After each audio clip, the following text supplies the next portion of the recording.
Assalamualaikum warahmatullahi wabarakatuh. Anak-anak ibu yang pintar, cantik, dan ganteng semua.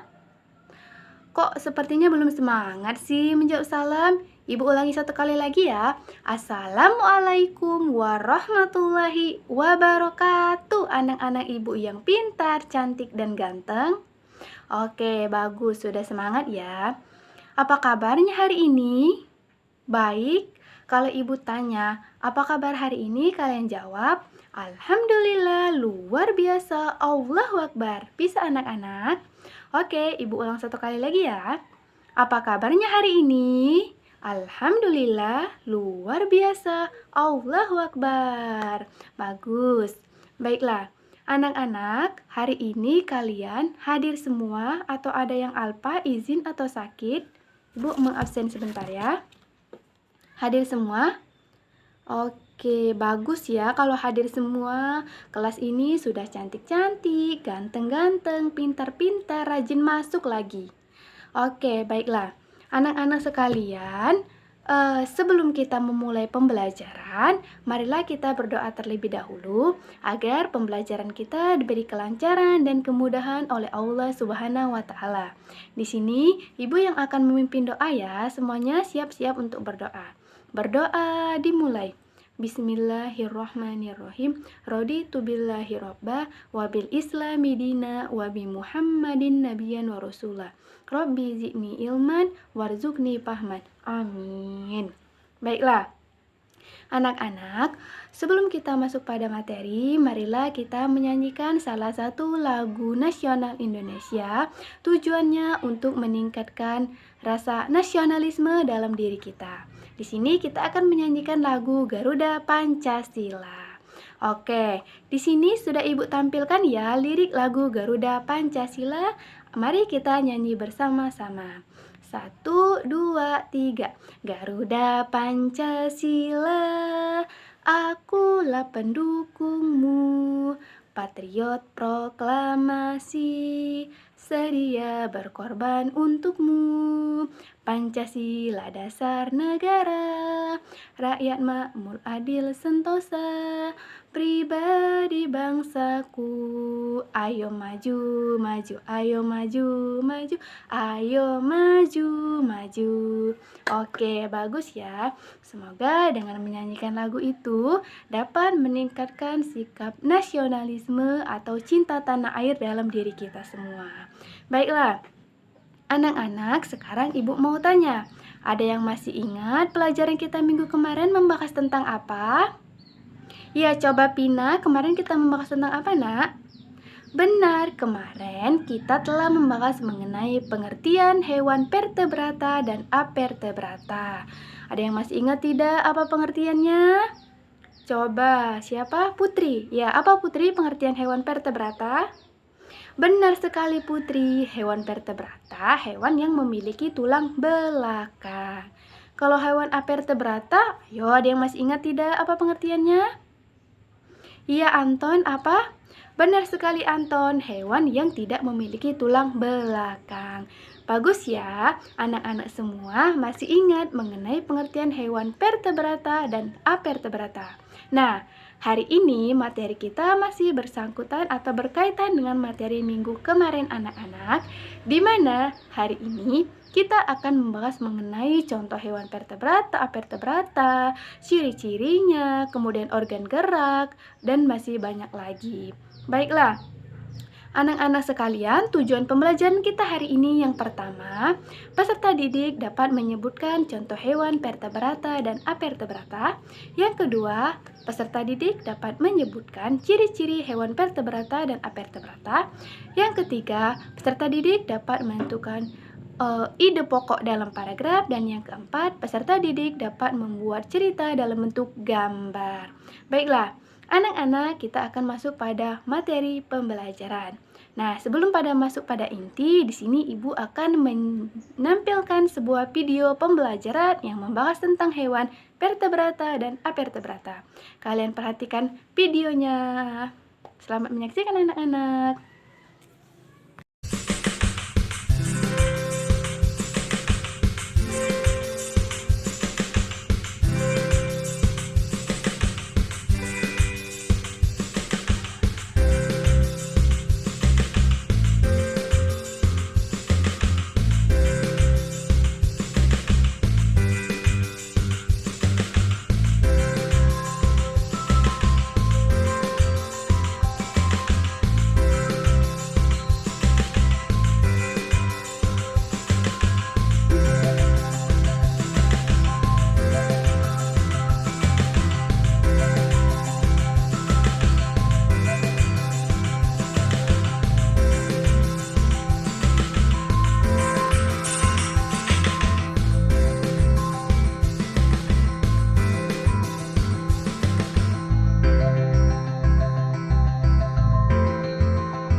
Baiklah, anak-anak, sudah kalian perhatikan kan video pembelajaran yang barusan Ibu tampilkan?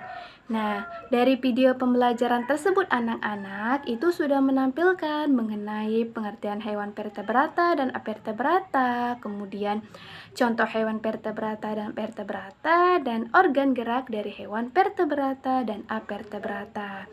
Nah, dari video tersebut itu sudah dapat menambah wawasan dan pengetahuan kalian mengenai hewan vertebrata dan avertebrata. Sekarang kita akan masuk pada inti pembelajaran. Oke, sekarang kita akan mengamati. Kalian perhatikan di sini sudah Ibu tampilkan sebuah gambar. Nah, dari gambar ini anak-anak kita akan mengamati gambar tersebut. Coba dari gambar yang sudah Ibu tampilkan berikan tanggapan kalian.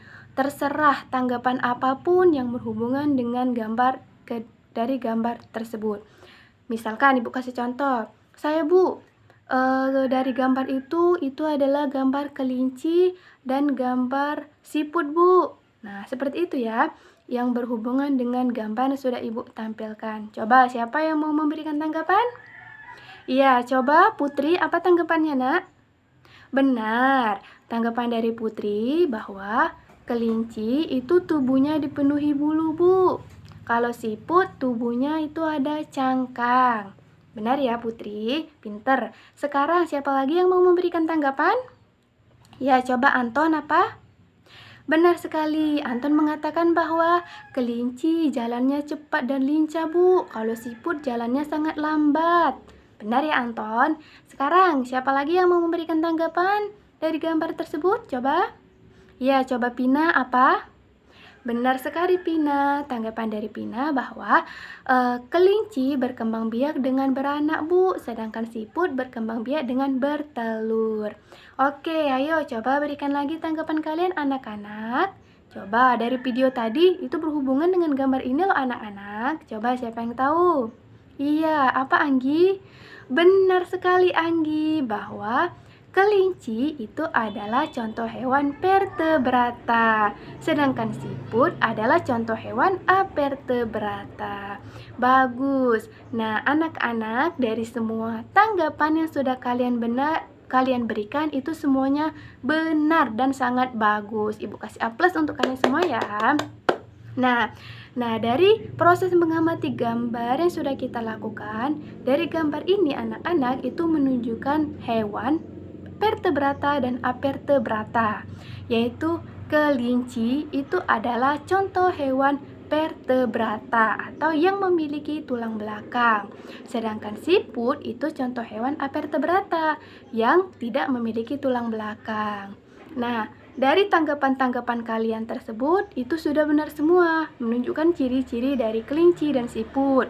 Yang pertama tadi bahwa kelinci jalannya cepat dan lincah, sedangkan siput jalannya lambat. Kemudian kelinci tubuhnya dipenuhi bulu, sedangkan siput tubuhnya itu ada cangkang. Kemudian kelinci berkembang biak dengan cara beranak, kalau siput berkembang biak dengan cara bertelur. Bagus. Dari semua tanggapan kalian itu sudah menunjukkan contoh hewan vertebrata dan avertebrata dan ciri-cirinya. Nah, jadi paham kan mengenai contoh hewan vertebrata serta ciri-cirinya dan hewan avertebrata dan cirinya? Bagus kalau sudah paham ya. Sekarang kita lanjut. Nah, anak-anak kita akan kembali mengamati. Nah, di sini Ibu sudah menampilkan lagi nih. Ini ada sebuah gambar. Ini anak-anak adalah gambar organ gerak hewan avertebrata. Ayo, hewan apa anak-anak kalau dari gambar ini? Iya, benar sekali Putra, yaitu hewan siput. Nah, di sini anak-anak, ini adalah gambar dari organ gerak hewan avertebrata yaitu siput. Di sini Ibu akan jelaskan ya. Dari gambar ini menunjukkan contoh organ gerak siput yaitu kaki perut yang berbentuk pipi dan lebar. Yang fungsi utamanya itu adalah untuk berpindah tempat dengan cara melata. Oke, anak-anak, di sini Ibu ada tabel. ini merupakan contoh-contoh hewan apertebrata. Ada belalang, kemudian ada cacing, dan juga ada ubur-ubur. Nah, anak-anak, kita akan mengidentifikasi atau mengelompokkan nama-nama organ gerak dari hewan apertebrata dan fungsi utamanya. Oke, di sini kita akan berdiskusi. Baiklah, anak-anak, Ibu akan membagi kalian menjadi 3 kelompok. Kelompok yang pertama itu terdiri dari absen 1 sampai 10. Ingat ya absen masing-masing. Kelompok kedua itu terdiri dari absen 11 sampai 20 dan kelompok ketiga terdiri dari absen 21 sampai 30. Nah, tugas masing-masing kelompok untuk kelompok 1, dengarkan baik-baik anak-anak. Tugas kelompok 1 mencari nama organ gerak dari hewan belalang dan fungsinya.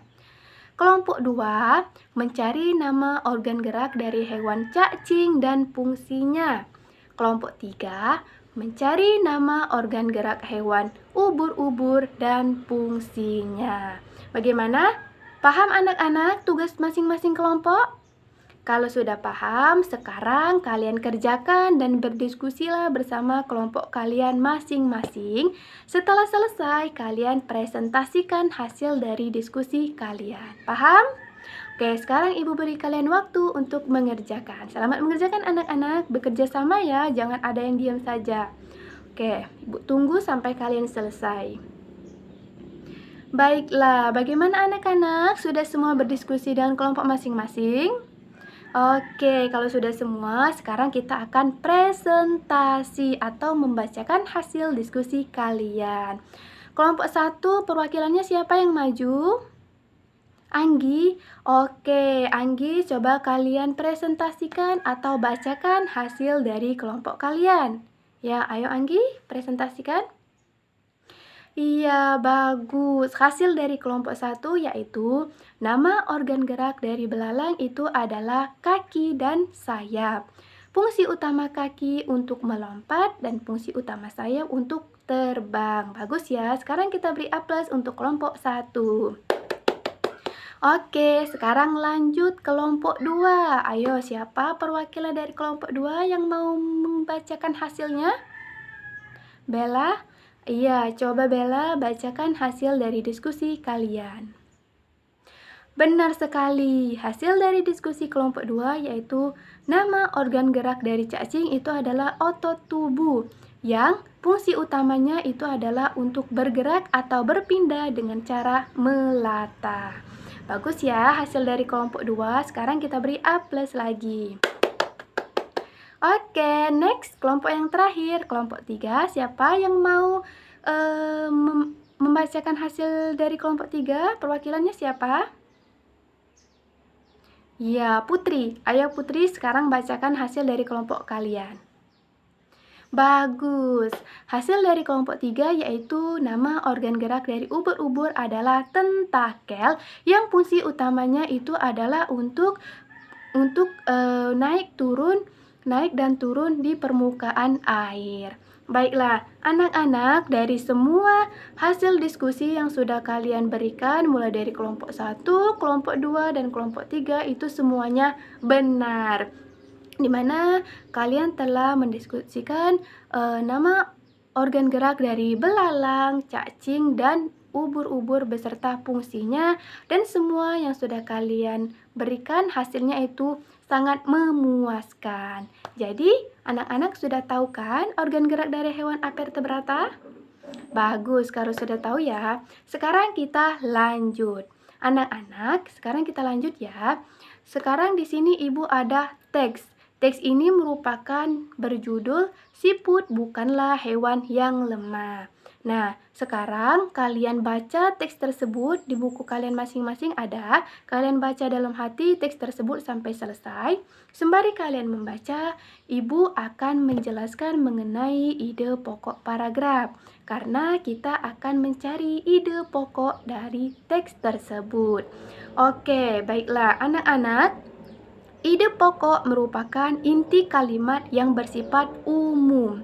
Ide pokok itu adalah gagasan utama dalam paragraf. Biasanya, ide pokok itu penjelasannya masih bersifat umum dan kalimat lainnya itu sebagai penjelas atau yang menjelaskan dari kalimat yang merupakan ide pokok. Oke, sekarang Ibu contohkan ya. Satu ide pokok dalam paragraf pertama dalam teks, siput bukanlah hewan yang lemah. Oke, kalian perhatikan ya. Di sini itu sudah Ibu tampilkan teks yang berjudul siput bukanlah hewan yang lemah. Nah, di sini kita akan menentukan ide pokok dari paragraf yang pertama terlebih dahulu. Ibu bacakan paragraf pertama. Siput, menurut sebagian orang, dianggap sebagai hewan yang lambat dan menjijikkan. Bahkan karena gerakannya yang lambat, tidak jarang orang membanding-bandingkannya dengan kelinci. Siput juga dianggap menjijikkan karena tubuhnya yang dipenuhi lendir. Nah, dari teks tersebut itu yang merupakan kalimat yang merupakan ide pokoknya itu adalah siput menurut sebagian orang dianggap sebagai hewan yang lambat dan menjijikkan. Karena dalam kalimat tersebut itu kalimatnya merupakan inti dari kalimat yang bersifat umum. Karena kalimat setelahnya itu sebagai penjelas yang menjelaskan mengapa siput disebut hewan yang lambat, mengapa siput disebut sebagai hewan yang menjijikkan. Dijelaskan kan? Karena siput itu banyak lendir, jadi dia menjijikkan. Jadi kalimat ide pokok dari paragraf pertama itu adalah siput menurut sebagian orang bukanlah menurut sebagian orang dianggap sebagai hewan yang lambat dan menjijikkan. Oke, paham anak-anak dalam menentukan ide pokok dalam paragraf? Sekarang tugas kalian ya. Kan itu masih ada paragraf kedua, paragraf ketiga, 4, 5, dan 6. Nah, dari paragraf 2 sampai 6, coba siapa yang absen nomor 2? Angkat tangan. Ya, coba Anton. Anton absen nomor 2. Sekarang Anton, apa ide pokok dari paragraf yang kedua? Benar sekali Anton, ide pokoknya itu adalah sebenarnya siput memiliki kelebihan dan keistimewaan. Benar sekali ya, itu merupakan ide pokok dari paragraf yang kedua. Dan kalimat lainnya itu sebagai penjelas yang menjelaskan kelebihan apa saja dan keistimewaan apa saja yang ada pada siput. Bagus ya Anton, pintar, sudah bisa menentukan. Sekarang coba nomor absen 6 siapa? Nomor absen 6, coba tentukan ide pokok dari paragraf yang ketiga. Ayo, siapa? Ya, coba. Anggi, apa ide pokok dari paragraf yang ketiga? Benar sekali Anggi, ide pokoknya itu adalah siput merupakan hewan yang berjasa dalam penguraian serpihan daun-daunan. Benar ya? Sekarang lanjut paragraf yang keempat. Ayo, ada yang tahu tidak apa ide pokoknya? Iya, coba Putra. Benar sekali Putra, ide pokok dari paragraf keempat itu adalah siput adalah sang pengembara yang mandiri. Sedangkan kalimat lain itu menjelaskan atau sebagai penjelas. Sekarang paragraf kelima, coba absen nomor 5 siapa? Ya, coba Sinta, apa ide pokok dari paragraf yang kelima? Benar sekali Sinta. Siput memiliki pertahanan diri yang baik dalam beradaptasi dengan lingkungan dan mempertahankan diri dari serangan predator. Sekarang, paragraf yang terakhir. Nah, absen yang terakhir siapa ayo? Iya, coba Nola. Apa ide pokok dari paragraf yang terakhir? Benar sekali Nola, ide pokoknya itu adalah jadi siput bukanlah hewan yang lemah. Dan dijelaskan pada kalimat selanjutnya mengapa siput bukan hewan yang lemah. Karena siput banyak kelebihan, banyak keistimewaan, dan lain sebagainya. Baiklah, anak-anak ibu semuanya sudah pintar ya dalam menentukan ide pokok dalam paragraf. Masih ada yang bingung tidak dalam menentukannya? Tidak? Oke, bagus. Sudah pintar semua ya dalam menentukan ide pokok dalam paragraf. Nah, anak-anak, sekarang kita lanjut pada pembahasan selanjutnya. Nah, di sini kita akan membahas mengenai macam-macam corak gambar atau ilustrasi. Kalian perhatikan di sini sudah Ibu tampilkan. Itu yang pertama ada realistis. Nah, realistis ini anak-anak merupakan gambar yang dibuat dalam bentuk aslinya. Contohnya ada lukisan kapal dilanda badai. Kemudian yang kedua ada karikatur. Kalau karikatur anak-anak, gambar yang dibuat dengan melebih-lebihkan. Contohnya itu biasanya dia berupa kritik. Nah, contohnya sudah ada ya di gambar. Kemudian yang ketiga itu ada kartun. Nah, kalau kartun ini anak-anak merupakan gambar yang dibuat untuk menghibur atau biasanya berisikan humor. Seperti pada gambar itu ada contoh kartun. Dan yang terakhir itu adalah dekoratif. Nah, kalau dekoratif anak-anak itu adalah gambar yang dibuat dengan mengubah objek aslinya tetapi ciri khasnya tetap ada. Contohnya itu ada lukisan burung, ada lukisan lingkungan dan lain sebagainya. Dapat kalian lihat di situ sudah Ibu berikan contoh ya. Nah, bagaimana anak-anak? Paham mengenai macam-macam corak gambar atau ilustrasi? Tadi ada realistis, ada karikatur, ada kartun, dan ada dekoratif. Paham? Baik. Nah, tugas kalian anak-anak, kalian buatlah gambar yang berhubungan dengan teks siput bukanlah hewan yang lemah. Artinya, kalian buatlah gambar siput terserah menggunakan corak apapun. Mau corak realistis, mau corak karikatur, mau corak kartun, atau mau corak dekoratif. Ibu berikan contoh. Nah, di sini ini adalah merupakan contoh gambar dari siput bukanlah hewan yang lemah dengan menggunakan corak kartun. Dia artinya menghibur dan berisikan rumor. Bisa anak-anak? Oke, sekarang Ibu kasih waktu kalian untuk mengerjakan. Dan kalau sudah selesai, kalian kumpulkan di meja Ibu, nanti Ibu periksa ya. Oke, sekarang kalian kerjakan tugas kalian. Baiklah, bagaimana anak-anak? Sudah semuanya? Oke, sekarang Ibu periksa masing-masing ya. Baiklah, anak-anak, dari hasil yang sudah kalian kumpulkan semuanya itu sangat luar biasa. Ada yang menggambar dengan corak realistis, ada yang menggambar dengan corak kartun, dan lain sebagainya. Dan hasilnya Ibu kasih 2 jempol untuk kalian dan Ibu kasih A+. Baik, jadi anak-anak, sampai di sini materi kita hari ini. Bagaimana dari semua materi yang sudah Ibu sampaikan? Apakah ada yang masih bingung? Kemudian masih bingung mengenai hewan vertebrata itu apa sih? Menentukan hidup pokok itu seperti bagaimana sih? Apakah ada masih bingung atau masih ingin ditanyakan dari materi kita? Sudah paham semua? Baiklah, alhamdulillah kalau sudah paham semua ya. Baiklah anak-anak, karena kalian sudah paham semua dan tidak ada yang mau ditanyakan, sampai di sini pembelajaran kita hari ini. Jadi, kesimpulan dari materi kita anak-anak yaitu hewan vertebrata adalah hewan yang bertulang belakang. Hewan avertebrata, hewan yang tidak bertulang belakang. Contohnya hewan vertebrata ada kelinci, kalau hewan avertebrata ada siput. Ide pokok dalam paragraf adalah inti kalimat yang bersifat umum. Macam-macam corak gambar atau ilustrasi, ada realistis, ada kartun, ada karikatur, dan ada dekoratif. Nah, itu adalah kesimpulan dari materi kita hari ini. Anak-anak, untuk tugas kalian di rumah, kalian perhatikan di sini ada gambar. Ini merupakan contoh model sederhana alat gerak hewan yang dibuat dengan menggunakan plastisin.